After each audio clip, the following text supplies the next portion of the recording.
도둑이 몇 가지 이야기를 들려주었다. 첫 번째 이야기의 제목은 황금 사과. 가장 아름다운 사람에게 줄 필요는 없어. 그 도시의 이름은 파파스. 네스티아의 금빛이 그곳을 비추었다.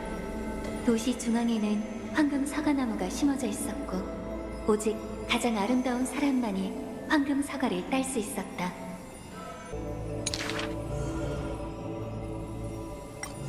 미인 선발대회가 예정대로 개최되었다. 미녀들이 늘씬한 팔을 쭉 뻗으며 머리 위 사과를 따려고 애썼다.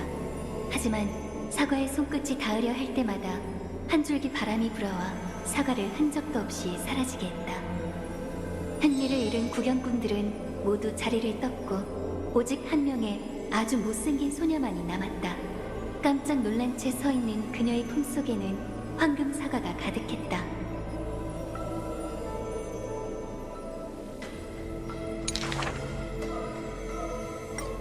두 번째 이야기의 제목은 개변. 자기 자신까지 속이지 마. 그 도시의 이름은 이딜리아. 세르세스의 뿌리가 땅속 깊이 뻗어있다. 언변에 능한 학자는 손에 거북이를 들고 상식에서 벗어난 이론을 늘어놓았다.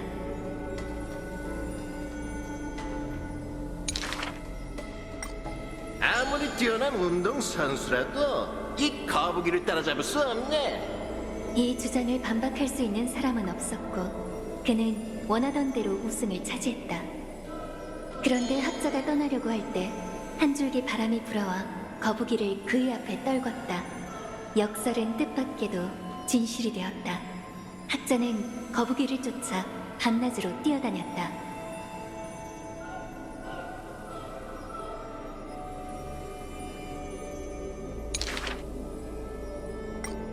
세 번째 이야기를 들려줄게. 제목은 속임수 대결. 누가 속임수 대왕인지 겨뤄보자. 그 도시의 이름은 도로스. 자그레우스도 이곳에서 속은 적이 있다고 전해진다. 국왕은 완벽한 거짓말을 위한 상금을 걸고 티탄을 속였던 위협을 다시 세우려고 했다.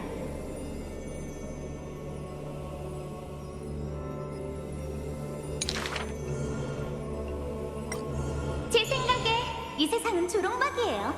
사실 우린 전부 유령이에요. 사기꾼들이 차례로 도전했지만 왕의 마음을 사로잡은 이는 없었다.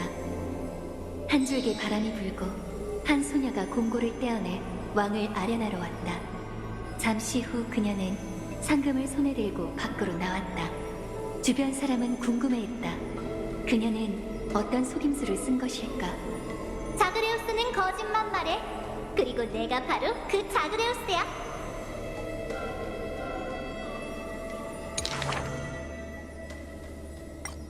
네 번째 이야기의 제목은 돈이 좋아. 그럼 대가를 치러야지. 그 도시의 이름은 미테미스. 불어오는 바닷바람이 사람들의 기분을 좋게 해준다. 막대한 재산을 보유한 구두쇠가 티탄에게 소원을 빌었다. 무엇이든 황금으로 바꿀 수 있는 능력을 갖게 해주세요.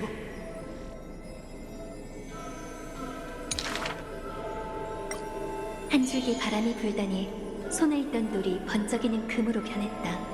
그러나 그 기쁨은 하루도 채 가지 않았다. 한 번의 포옹으로 자신의 부인이 금화로 변해 땅으로 흩어졌기 때문이었다. 그는 파구사를 향해 그 축복을 회수해달라며 울부짖었지만 나타난 것은 후드를 쓴 소녀였다. 소녀는 웃음을 터뜨리며 그의 손을 잡았다. 돌아가서 금고를 봐봐. 아마 금화가 조금 적어졌을 테지만 네 부인이 그 안에 있을 거야.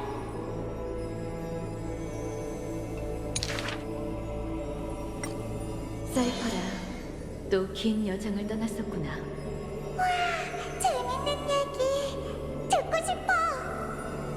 후드 소녀는 목욕탕에서 다리를 꼬고 손가락으로 2개의 동전을 이리저리 튕기며 말했다. 간단하게 말하면 내가 4개의 도시를 갔다 왔는데 마음껏 속이고 얻은 것도 엄청 많아. 소녀는 말을 멈추고 창밖을 바라보았다. 티탄의 어깨 위 찬란한 빛이 그녀의 오른뺨을 비추었다. 여명은 멈추지 않고 도둑은 이국 땅을 활보하지. 내가 지금 거짓말하고 있지 않는 걸 네가 어떻게 알겠어?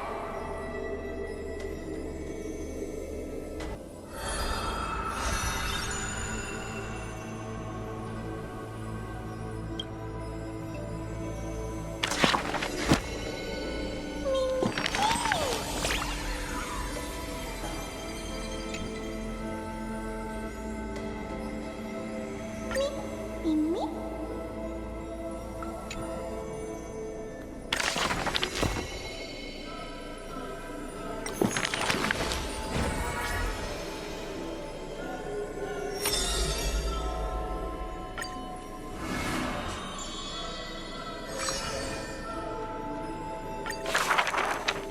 죽은 자를 보내줄 때 그녀는 석판을 불 속에 던졌다. 나는 어디에서도 이런 풍습이 있다는 걸 들어본 적이 없었다.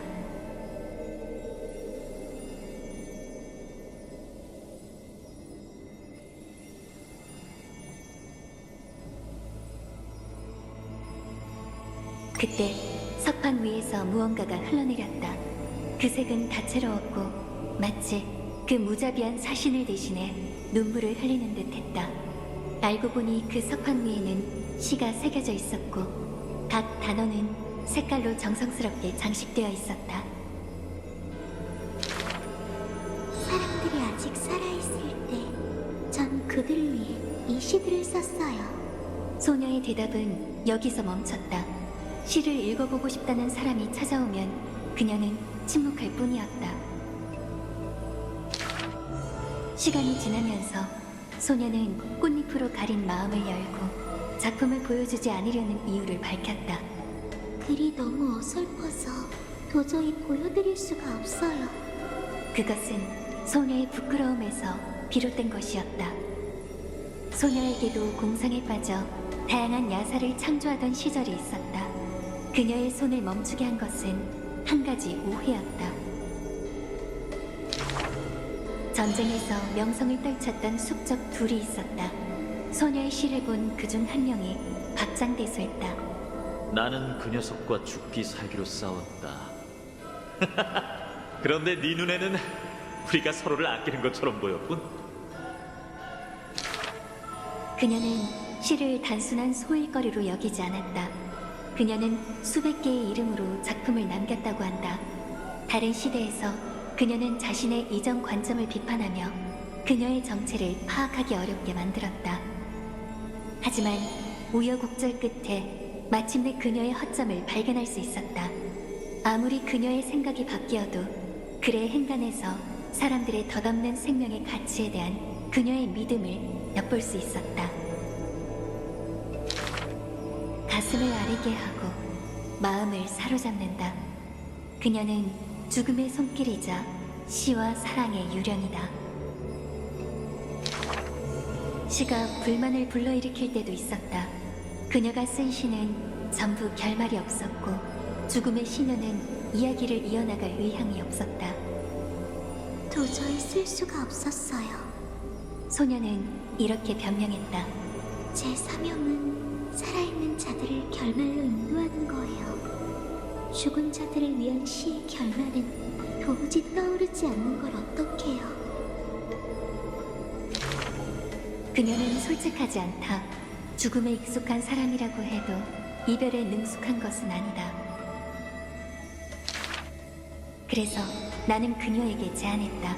그녀를 위한 이 이야기에 그녀 자신의 결말 한 줄을 남겨달라고.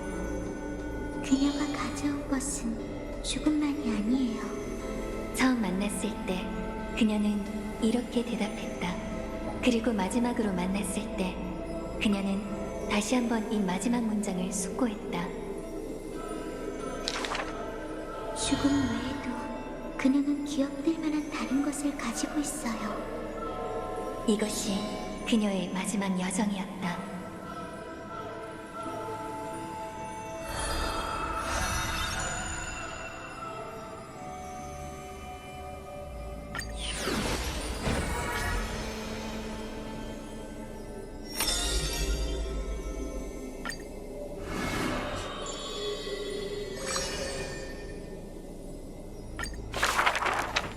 영광을 위한 죽음은 영면이 아니야. 이는 크렘누스 성 사람들 모두가 알고 있는 거짓말이다. 새벽빛을 받는 사후세계는 인간 세계보다 낫지. 그러나 왕세자는 허언된 시를 쉽게 믿지 않는다. 죽음을 직시하지 못하는 겁쟁들. 저승의 강에서 돌아온 그날, 그는 모두에게 선언했다. 스스로를 속이는 헛소리를 읊고 희생 후 선경으로 가길 바라는구나. 그 말은 불경했고 그의 혈통보다도 고고했다. 진정한 용사라면 마땅히 그 축복의 땅을 경멸해야 하거늘. 그 말을 들은 추종자들은 발걸음을 멈추고 더는 그의 뒤를 따르지 않았다. 소년의 말은 그 시보다도 터무니없었다. 불사의 몸이라고 하여 완전 무결한 건 아니다. 명분을 찾기 위해 남자는 몇 번이나 홀로 위험을 무릅썼다. 당시에 그는 풋풋하고 기에도 미숙했지만 죽고자 해도 죽지 못하는 처지 속에서 축복이 왜 저주라고도 불리는지 알게 되었다. 그는 생명의 경계에서 끔찍한 것을 목도했다. 그 사실을 언급했을 때 남자는 평온했다. 죽음의 문턱을 9차례 넘나들고 그것을 결함이라 여겼었지만 오늘날 그의 강함은 일반인을 훨씬 뛰어넘는다. 그러나 그에게 아직도 어릴 때처럼 간지럼을 잘 타는지 물어보면 그는 항상 질문을 피한다. 그가 분명히 거들떠 보지도 않는 야사였다. 크렘누스 성에는 신이 하사한 신비한 의식이 존재하고 왕의 힘은 이를 통해 대대로 전승된다고 한다. 그들이 홀로 천군만마를 막아낸 비결이라고 했다. 따라서 왕위를 계승하지 못한 배신자는 가장 나약한 왕이지요. 이 말이 이야기의 주인공 귀에 들어왔지만 그는 반박하지 않고 태연하게 답했다. 그건 전설이 아니다. 하지만 역대 왕을 뛰어넘는 업적을 세운다면 과거가 무슨 소용이 있겠는가. 그가 우리의 명예를 앗아가고 있어. 분에 퍼져있는 불만은 늘 남자의 굴하지 않는 심장 한 구석을 무겁게 짓눌렀다. 친히 출정한 전장에서 위기가 닥칠 때면 그는 군대를 안전한 진지로 이동시키고 혼자서 죽을 각오로 싸움을 계속했다. 그를 따르던 크렘누스 병사들은 공훈을 거의 세우지 못한 채 생을 마감했다. 그들은 떠날 때 대부분 한을 품었지만 남자는 후회하지 않았다. 너의 영광은 죽음이 아니라 내 손아귀 안에 있다. 전쟁이 막을 내리고 남자는 홀로 죽은 듯이 고요한 고향으로 돌아왔다. 과거의 환영이 묻고 있는 것 같다. 왕이시여, 불을 쫓는 여정은 끝났습니까? 왕자에 앉은 남자가 읊조리듯 조용조용 말했다. 이제 더 이상 사냥할 것이 없다. 지인이 바로 여정 끝의 불길이다.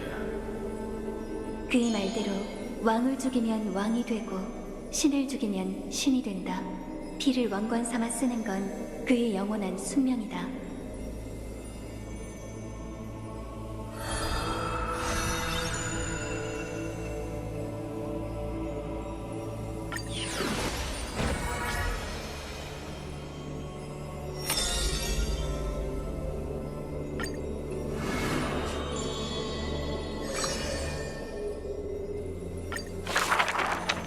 분쟁이 대지를 집어삼키고 음모가 난무하던 시절, 아직 방직공이 아니었던 소녀는 부귀의 고치에 감싸여 비바람의 습격조차 알지 못했다.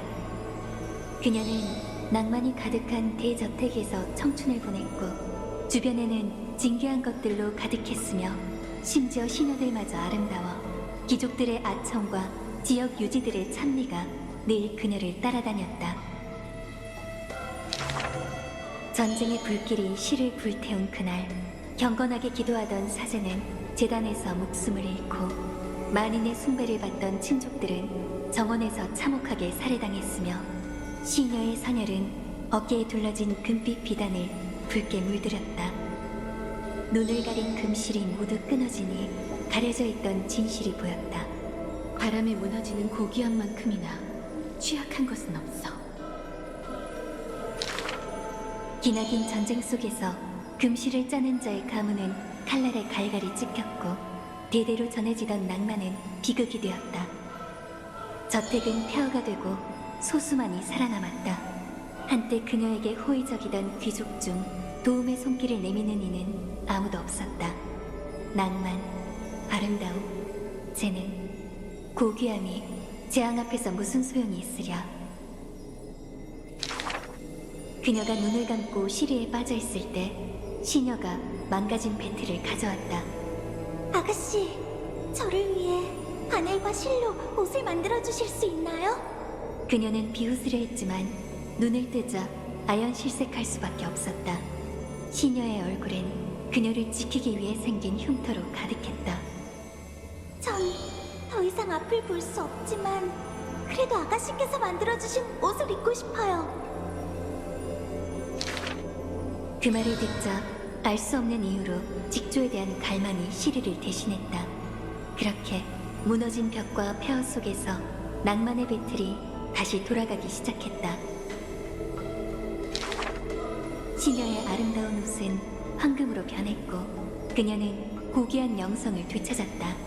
이 고귀한 주인의 곁에는 항상 분에 넘치게 화려한 의복을 입은 눈먼 시녀가 있었다. 방직공이 연회에 참석하자 예전의 찬사가 다시 귓가에 들려왔다. 저 기품 있는 여사는 네스티아의 재림이 분명해. 그러나 불쾌한 소리도 많았다. 저 추한 시녀는 주인의 아름다운 얼굴을 무색하게 만드는군. 귀가 밝은 시녀는 수치심에 고개를 떨구고 작은 목소리로 사과했다. 제가 아가씨의 얼굴에 먹칠을 했군요. 그 말을 들은 주인은 오히려 그 시녀를 데리고 연회장 중앙으로 갔고 이 못생긴 시녀를 모델로 세워 그녀의 새로운 작품을 선보였다. 그녀는 알게 되었다. 찬미와 비방은 전부 허상이고 겉모습의 아름다움과 추함은 낭만과 무관하며 신의 금실은 오직 마음속에 존재한다는 것을. 신의 힘을 지니고 영웅의 길을 걷는 그녀는 더 이상 무력한 소녀가 아니었다. 그럼에도 여전히 분쟁의 재앙을 막을 수 없었다. 추한 시녀가 다시 한번 그녀를 위해 칼날을 막았고 선열이 다시 그녀의 옷을 붉게 물들였다. 시녀의 얼굴을 본 것은 그게 마지막이었다. 상복을 꿰맬 때 그녀는 떨리는 손을 진정시키지 못해 몇 번이나 날카로운 바늘에 찔렸다. 그리고 순백의 천에서 눈물 같은 피가 흘러나왔다. 장례식 때 이곳의 무수한 무덤과 화려한 옷을 걸치고 웃고 떠드는 귀족은 그녀를 더욱 슬프게 했다. 신의 불씨를 쫓아서 찾아온 숙명일까. 그녀는 신상 앞에 무릎을 꿇고 낭만의 네스티아에게 기도했다. 제발 이 전쟁으로 피투성이가 된 의상들을 봐달라고. 어째서 아름다워 보이는 것이 실제로는 추악하고 그 추악한 것 속에 아무도 보지 못하는 고귀함이 숨겨져 있는 것입니까? 어째서 앞이 보이지 않는 자는 빛을 볼 수 있는데 빛을 보는 자는 도리어 빛을 볼 수 없는 것입니까? 쇠락한 신은 침묵할 뿐이다. 만약 당신의 눈이 어둡다면 전체 운명으로 그녀는 뜨거운 불씨를 움켜쥐었다. 모든 것을 꿰뚫어 볼 수 있는 눈과 맞바꾸겠습니다. 따뜻한 액체가 만물을 바라보는 그녀의 두 눈에서 흘러내렸다. 그 순간 그녀는 자신이 아름다움의 실체를 보았다고 확신했다.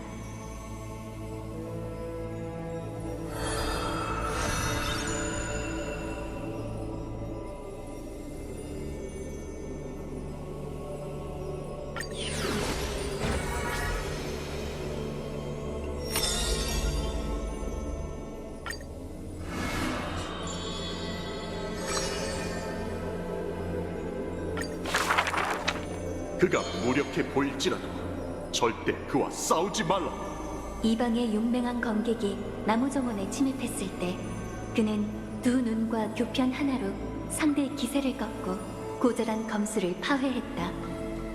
그분은 냉정하고 인간미가 없어 보이지만 타인의 마음을 매우 잘 헤아리세요.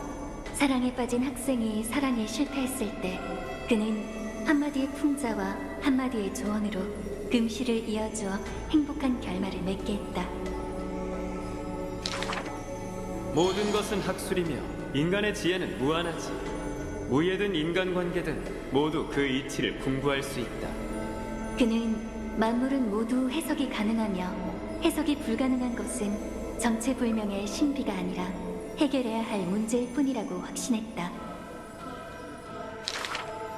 세상은 독선하는 자의 속마음을 알 수 없다. 해질 무렵이 되면 학자는 사소한 일을 일체 미루고 홀로 서재 한 구석에서 장인의 도구를 만지작거린다.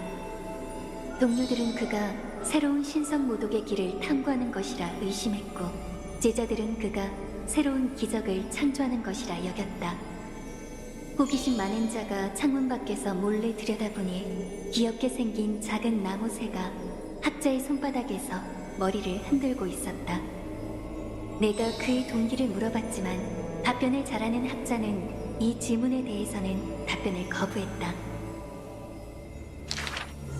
그의 손을 거친 창조물은 용도가 완전히 변하여 사람을 놀라게 했다. 사람들은 그가 모자를 벗어 그것을 다리 삼아 물 위를 걷고 또한 그가 불을 붙였을 때 오히려 얼음 같은 냉기를 뿜어내는 것을 보았다. 그 나무새도 한때는 장난감이었지만 이제는 그의 전령이 되었다. 사실 여전히 장난감일지도 모른다. 이것은 그의 마술이자 그의 가르침 중 하나였다. 만물은 탄생할 때부터 그 용도가 정해져 있지 않다. 선견지명이 있는 자는 멀리 내다봐야 했다. 그의 가르침은 예언처럼 들렸지만 그는 예언을 적대했다. 그것은 그가 돌아보고 싶지 않은 과거였다. 사제가 말하는 미래가 운명이 아님을 증명하기 위해 그는 예언을 찾아 세상을 떠돌았다. 그는 수없이 많은 계략을 짜내어 예언 속의 죽은 자를 되살리고 예언 속의 영웅에게 망신을 주고 예언 속의 악인을 회개시키려고 했다.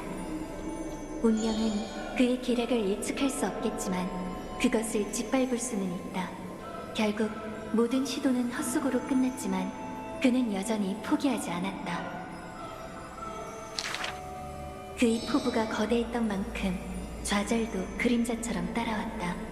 드물게 찾아오는 절망감 속에서 학자는 한 가지를 배웠다. 시리에 웃음으로 응답하는 것. 그것은 낙관에서 비롯된 것이 아니며 마음이 무뎌져서도 아니었다.